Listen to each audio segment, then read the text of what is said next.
কর্মী সম্মেলন সভায় প্রধান অতিথি উপস্থিত আছেন জুলাই অভ্যুত্থানের অগ্রসেনানী ইতিমধ্যে যে জননেতা থেকে জনসমুদ্রে পরিণত হয়েছে আপনাদের সেই সকলের পরিচিত নেতা আলহাজ আনিসুর রহমান তালুকদার খোকন ভাই। আর উক্ত সভায় উপস্থিত আছেন সকল সহযোদ্ধা ও নেতৃবৃন্দগণ।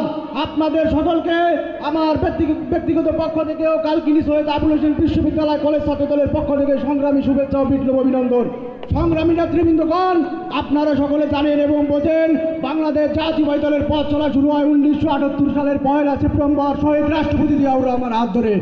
বাংলাদেশের সেই স্বাধীনতার মহান ঘোষক বীর উত্তম শহীদ রাষ্ট্রপতি জিয়াউর রহমান আদর্শ বুকে ধারণ করে বাংলাদেশ জাতীয়তাবাদী দল বাংলার জমিনে যে কোনো আন্দোলন সংগ্রাম বাস্তবায়ন করেছেন এবং আগামী দিনে বাংলার মানুষকে সুখে শান্তিতে রাখার প্রত্যাশায় যে কোনো অগ্রভূমিকা সর্বোচ্চতে পালন করবে ইনশাআল্লাহ।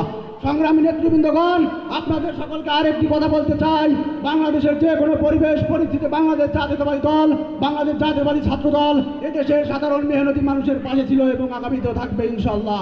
এই আশা প্রত্যাশা ব্যক্ত করে আমার সংক্ষিপ্ত বক্তব্য শেষ করছি। বাংলাদেশ জিন্দাবাদ, শহীদ জিয়াউর রহমান অমর, খালেদা জিন্দাবাদ, তারেক রহমান জিন্দাবাদ। সকলকে ধন্যবাদ।